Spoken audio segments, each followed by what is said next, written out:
ನಮಸ್ಕಾರ, ನಾನು ಶ್ರೀನಿವಾಸ್ ಮಾತಾಡ್ತಾ ಇದ್ದೀನಿ ವಿಷ್ಣು ಅಗ್ರಿಕಲ್ಚರ್ ಪ್ರಾಪರ್ಟೀಸಿಂದ. ಈಗ ಏನು ಮಡ್ ರೋಡ್ ನೋಡಿದ್ರಲ್ಲ, ಆ ಮಡ್ ರೋಡ್ಗೆ ಅಟ್ಯಾಚ್ ಆಗಿರೋಂಥ ಒಂದು 4 ಎಕರೆ ಕೊಕೊನಟ್ ಅಂಡ್ ವೆಟ್ಲ್ಯಾಂಡ್ ತೋರಿಸ್ಕೊಡ್ತೀನಿ ಬನ್ನಿ. ನೋಡಿ, ನೀರು ಹರಿತಾ ಇದೆ ಮುಂದೆನೇ. ಗದ್ದೆನಾರು ಮಾಡ್ಬೋದು, ತೋಟನಾರು ಮಾಡ್ಕೋಬೋದು ಇದನ್ನು. ಹಂಗಿದೆ. ಇವರು ಕೂಡ ಮುಂದೆ ತೋಟ ಮಾಡಿ ಹಿಂದೆ ಗದ್ದೆ ಮಾಡಿದ್ದಾರೆ. ಬಟ್ ತುಂಬ ದಿವಸ ಆಯಿತು, ಮೇಂಟೈನ್ ಮಾಡ್ತಾಯಿಲ್ಲ. ಅವ್ರಿಗೆ ಬಂದು ಕೃಷಿ ಮಾಡೋಕ್ಕಾಗ್ತಾಯಿಲ್ಲ. ಅದರಿಂದ ಸ್ವಲ್ಪ ಹಂಗೆ ಬಿಟ್ಬಿಟ್ಟಿದ್ದಾರೆ. ಸ್ವಲ್ಪ ಪರ್ಚೇಸ್ ಮಾಡಿದವರು ಉಳುಮೆ ಮಾಡಿ ಕ್ಲೀನ್ ಮಾಡ್ಕೋಬೇಕಾಗಿದೆ. ತುಂಬ ಹುಲ್ಲು ಬೆಳೆದಿತ್ತು. ನಾನೇ ಓನರ್ಗಳಿಗೆ ಸ್ವಲ್ಪ ಮನೆ ಏನು ತೋರ್ಸೋಕ್ಕೆ ಬಂದರೆ ಪಾರ್ಟಿಗಳಕ್ಕೆ ಸ್ವಲ್ಪ ಕ್ಲೀನ್ ಮಾಡೋಕ್ಕಾಗಲಿ ಅಂತ ಸ್ವಲ್ಪ ಕ್ಲೀನ್ ಮಾಡಿ ಅಂತ ಹೇಳಿದ್ದೆ. ಕ್ಲೀನ್ ಮಾಡಿಸಿದ್ದಾರೆ. ಒಂದು ಸೀಟ್ ಹೌಸ್ ಇದೆ, ಒಂದು ಬೋರ್ ಇದೆ, ಒಂದು 120 ಅಂದರೆ 120 ಕೊಕೊನಟ್ ಮರ ಇದೆ. ಬೋರು ತುಂಬಾ ಚೆನ್ನಾಗಿರೋ ವಾಟರ್ ಬೆಲ್ಟ್ ಏರಿಯಾ ಇದು. ಬೋರಲ್ಲಿ ತುಂಬ ಚೆನ್ನಾಗಿ ಬರ್ತಾಯಿದೆ ನೀರು. ಒಂದು ಶೀಟ್ ಹೌಸು ಸ್ವಲ್ಪ ಪರ್ಚೇಸ್ ಮಾಡಿದ್ರು ಕ್ಲೀನ್ ಮಾಡ್ಕೋಬೇಕಾಗುತ್ತೆ. ಮಡ್ ರೋಡ್ಗೆ ಅಟ್ಯಾಚ್ ಇದೆ, ಗೌರ್ಮೆಂಟ್ ರೋಡು. ಯಾರು ಜಮೀನು ಮೇಲೂ ಹೋಗಬೇಕಾಗಿಲ್ಲ. ತೆಂಗಿನ ಸಸಿ ಒಂದು 3 ವರ್ಷ ಹಳೆ ತೆಂಗಿನ ಸಸಿಗಳಿದು. ಊರಿಗೂ ಕೂಡ ತುಂಬ ಹತ್ತಿರದಲ್ಲಿದೆ. ಏನು ಜಸ್ಟ್ ಒಂದು 500 ಮೀಟ್ರ್ ಆಗೋದು ಊರಿಗಷ್ಟೇ. ನೋಡಿ, ಏನು ತೆಂಗಿನ ಸಸಿ ಇದೆಲ್ಲ ಒಂದು 3 ವರ್ಷ ಇದೆ, ಇನ್ನೊಂದು 2 ವರ್ಷ ಫಲ ಬಿಡೋಕ್ಬೇಕು. ಇದು 14 ಕಿಲೋಮೀಟ್ರ್ ಆಗುತ್ತೆ ಫ್ರಮ್ ನಂಜನಗೂಡಿಂದ, 27 ಕಿಲೋಮೀಟ್ರ್ ಆಗುತ್ತೆ ಮೈಸೂರಿಂದ. ಹೈವೇಲಿ ಬಂದರೆ ಒಂದು 31 ಕಿಲೋಮೀಟ್ರ್ ಆಗುತ್ತೆ ಮೈಸೂರಿಂದ, 150 ಕಿಲೋಮೀಟ್ರ್ ಆಗುತ್ತೆ ಬೆಂಗಳೂರಿಂದ. ಜನರಲ್ ಪ್ರಾಪರ್ಟಿ, ಇವರು ಪರ್ಚೇಸ್ ಮಾಡಿರೋ ಪ್ರಾಪರ್ಟಿ. ಡಾಕ್ಯುಮೆಂಟ್ಸ್ ಎಲ್ಲ ಕ್ಲಿಯರ್ ಇದೆ. ನಿಮಗೆ ಲೀಗಲ್ಗೆ ಏನು ಡಾಕ್ಯುಮೆಂಟ್ಸ್ ಬೇಕು ಖಂಡಿತ ನಾವು ನಮ್ಮ ಕಡೆಯಿಂದ ಡಾಕ್ಯುಮೆಂಟ್ಸ್ ಕೊಡೋಣ. ಇದು ಪರ್ಚೇಸ್ ಪ್ರಾಪರ್ಟಿಗಿಂದ ಅವರು ಕೂಡ ಲೀಗಲ್ ಮಾಡಿ ಮಾಡ್ಕೊಂಡಿದ್ದಾರೆ. ಬಟ್ ನಿಮಗೆ ಲೀಗಲ್ಗೆ ಏನು ಡಾಕ್ಯುಮೆಂಟ್ಸ್ ಬೇಕು ನಮ್ಮ ಕಡೆಯಿಂದ ನಮ್ಮ ಜವಾಬ್ದಾರಿ ಡಾಕ್ಯುಮೆಂಟ್ಸನ್ನು ಕೊಡ್ತೇವೆ. ದಯಮಾಡಿ ಇಂಟ್ರೆಸ್ಟ್ ಇರೋರು ವಿಡಿಯೋ ಪೂರ್ತಿ ನೋಡಿ. ಇದು ಪ್ರೈಸ್ ಓನರ್ ಹೇಳ್ತಿರೋದು 35 lakhs ಪರ್ ಎಕರ್, 35 ಲಕ್ಷ ಒಂದು ಎಕರೆಗೆ. ಸ್ಲೈಟ್ಲಿ ನೆಗೋಷಿಯಬಲ್ ಅಂತ ಹೇಳಿದರೆ. ಇದರಡೆ ಓನರ್ ಹತ್ರ ಕೂತು ಸ್ವಲ್ಪ ಕಡಿಮೆ ಆಗ್ಬೋದು. ಡೈರೆಕ್ಟ್ ಓನರ್ ಹತ್ರ ಮಾತಾಡ್ಸ್ಕೊಡ್ತೀನಿ. ಏನೇ ಇದಕ್ಕೆ ಸಂಬಂಧಪಟ್ಟಾಗಿ ವಿಡಿಯೋದಲ್ಲಿ ಇಲ್ಲದೆ ಅಂತ ಮಾಹಿತಿ ಬೇಕಾದರೆ ದಯಮಾಡಿ ಕರೆ ಮಾಡಿ, ಖಂಡಿತ ಮಾಹಿತಿ ಕೊಡೋಣ. ನೋಡಿ, ಇದೇ ಬೋರು.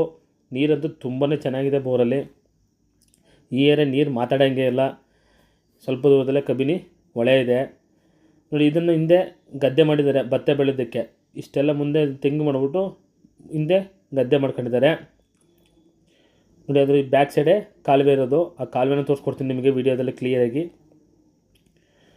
ದಯಮಾಡಿ ಇಂಟ್ರೆಸ್ಟ್ ಇರೋರು ಕರೆ ಮಾಡಿ, ಇಂಟ್ರೆಸ್ಟ್ ಇರೋರು ನೋಡೋಕೆ ಬನ್ನಿ. ನಮ್ಮ ವಿಡಿಯೋನ ಲೈಕ್ ಮಾಡಿ, ಶೇರ್ ಮಾಡಿ. ನೋಡಿ, ಇದೇ ಕಾಲುವೆ. ಆ ಜಮೀನಿಗೆ ಅಂಟ್ಕೊಂಡಂಗೆ ಇರೋದು ಕಾಲುವೆ ಇದು. ನೀರಂತೂ ತುಂಬಾ ಚೆನ್ನಾಗಿ ಫ್ಲೋ ಆಗ್ತದೆ. ನೋಡಿ, ಒಂದು ಒಳ್ಳೆಯ ಸೀನರಿ, ಒಂದು ಒಳ್ಳೆ ತೋಟ, ಒಂದು ಒಳ್ಳೆಯ ವಾಟರ್ ಬೆಲ್ಟ್ ಏರಿಯಾದಲ್ಲಿ ಜಮೀನು ಬೇಕು ಅನ್ನೋರಿಗೆ ಇದು ಸೂಕ್ತವಾಗಿದೆ. ದಯಮಾಡಿ ವಿಸಿಟ್ ಮಾಡಿ, ಖಂಡಿತ ನಿಮಗೆ ತೋರಿಸ್ಕೊಡೋಣ. ದಯಮಾಡಿ ನಾವು ಹಾಕೋ ವೀಡಿಯೋಗಳನ್ನ ಪೂರ್ತಿ ನೋಡಿ. ನಾವು ಡಿಸ್ಟೆನ್ಸು ಕೂಡ ಕರೆಕ್ಟಾಗಿ ಹೇಳ್ತೀವಿ. ನಾವು 300 ಮೀಟ್ರ್ ಆಗುತ್ತೆ ಅಂತ ಹೇಳ್ಬಿಟ್ಟು 600 ಮೀಟ್ರ್ ಕರ್ಕೊಂಡೋಗಲ್ಲ. 1 ಕಿಲೋಮೀಟ್ರ್ ಆಗುತ್ತೆ ಅಂದ್ಬಿಟ್ಟು 2 ಕಿಲೋಮೀಟ್ರ್ ಮುಂದೆ ಕರ್ಕೊಂಡೋಗಲ್ಲ. ಏನಿದೆ ಕರೆಕ್ಟಾಗಿ ಡಿಸ್ಟೆನ್ಸ್ ಹೇಳಿರ್ತೀವಿ. ದಯಮಾಡಿ ನಿಮ್ಮ ರೇಟು ಡಿಸ್ಟೆನ್ಸು ಕರೆಕ್ಟಾಗಿ ನಿಮ್ಗೆ ಕಂಫರ್ಟಬಲ್ ಇದ್ದಂದರೆ ದಯಮಾಡಿ ಬನ್ನಿ. ಒಂದು ದಿವಸ ಬರೋದು, ಬೆಳಿಗ್ಗೆ ಸಾಯಂಕಾಲ ಸುತ್ತಬಿಡೋದು, ಮತ್ತೆ ಮಾಯ ಆಗಿಬಿಡೋದು, ಮತ್ತು ಸಾಯಂಕಾಲ ಒಂದು ಫೋನ್ ಮಾಡಿದ್ರೆ ಫೋನು ಪಿಕ್ ಮಾಡೋಂಗಿಲ್ಲ, ಮತ್ತು ನಾಳೆಯಿಂದ ಫೋನ್ ರಿಸೀವ್ ಮಾಡೋಂಗಿಲ್ಲ. ಈ ಥರ ದಯಮಾಡಿ ಬರೋಕ್ಕೋಗ್ಬೇಡಿ. ನಿಮ್ಮ ಸಮಯನೂ ವ್ಯರ್ಥ ಮಾಡ್ಕೊಳಕ್ಕೋಗ್ಬೇಡಿ, ನಮ್ಮ ಸಮಯನೂ ವ್ಯರ್ಥ ಮಾಡೋಕ್ಕೋಗ್ಬೇಡಿ. ಇವತ್ತು ಬಂದು ನೋಡ್ತೀರಾ, ಲೈಕ್ ಆಗಿಲ್ವಾ, ನೋಡಿರಿ ಶ್ರೀನಿವಾಸ್ ಲೈಕ್ ಆಗಿಲ್ಲ, ಬೇರೆ ಲ್ಯಾಂಡ್ ತೋರಿಸಿ. ಖಂಡಿತ ಬೇರೆ ಇನ್ನೊಂದು ಲ್ಯಾಂಡ್ ತೋರಿಸಿ, ಇನ್ನೊಂದು ದಿವಸ ಬರ್ತೀನಿ ಅಂತ ಹೇಳಿ ಖಂಡಿತ ಅಂತಿರೋಗೆ ಮೋಸ್ಟ್ ವೆಲ್ಕಮ್. ಒಂದು ತಿಂಗಳು ಸುತ್ತಾಡ್ತೀವಿ ಬೇಕಾದ್ರೆ ಒಂದು ಪಾಯಿಂಟ್ ನಮ್ಗೆ ಬೇಜಾರಾಗಲ್ಲ, ₹1 ನಾವು ಕೇಳಲ್ಲ. ಒಂದು ತಿಂಗಳು ಸುತ್ತಾಡಿದ್ರು ಕೂಡ ಒಂದು ಒಳ್ಳೆ ಲ್ಯಾಂಡ್ ಮಾಡಿಕೊಡ್ತೀವಿ. ಏನೇ ಆಗಲಿ ಒಂದು ಒಳ್ಳೆ ಲ್ಯಾಂಡ್ ಮಾಡ್ಕೊಂಡು ಅನ್ನೋರು ದಯಮಾಡಿ ಬನ್ನಿ, ಮೋಸ್ಟ್ ವೆಲ್ಕಮ್ಮು.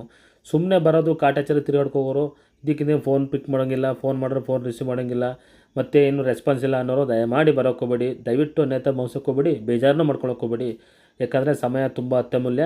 ನೀವು ವ್ಯರ್ಥ ಮಾಡ್ಕೊಳಕ್ಕೋಗ್ಬೇಡಿ, ನಮ್ಮನ್ನು ವ್ಯರ್ಥ ಮಾಡ್ಕೊಳಕ್ಕೋಗ್ಬೇಡಿ. ದಯಮಾಡಿದು ಹಂಬಲ್ ರಿಕ್ವೆಸ್ಟು.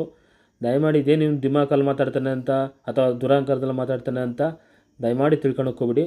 ಇದು ನಮ್ಮ ರಿಕ್ವೆಸ್ಟು ಅಂತ ತಿಳ್ಕೊಬೇಡಿ ಅಷ್ಟೇ. ನಾವು ರಿಕ್ವೆಸ್ಟ್ ಮಾಡ್ತಾ ಇರೋದು ದಯಮಾಡಿ ಅಂತ. ಯಾಕಂದರೆ ನಾವು ಎಲ್ಲರನ್ನೂ ಕೂಡ ಒಂದೇ ರೀತಿ ನೋಡೋಕ್ಕಾಗಲ್ಲ. ಪ್ರತಿಯೊಬ್ಬರು ಬಂದಾಗ ಒಂದು ನಂಬಿಕೆಯಿಂದ ಜಮೀನು ತೋರಿಸ್ಕೊಡ್ತೀವಿ. ಅಂಥದ್ರಲ್ಲಿ ನೀವು ಒಂದು ಒಳ್ಳೆಯ ಬೈಯರ್ಸ್ ಬರ್ತಾರೆ ಕೆಲವು ಜನ ಪಾಪ, ಅಂಥವ್ರನ್ನೂ ಕೂಡ ನಾವು ಈ ರೀತಿ ನೋಡಬೇಕಾದ ಪರಿಸ್ಥಿತಿಗೆ ತರೋಕ್ಕೋಗ್ಬೇಡಿ.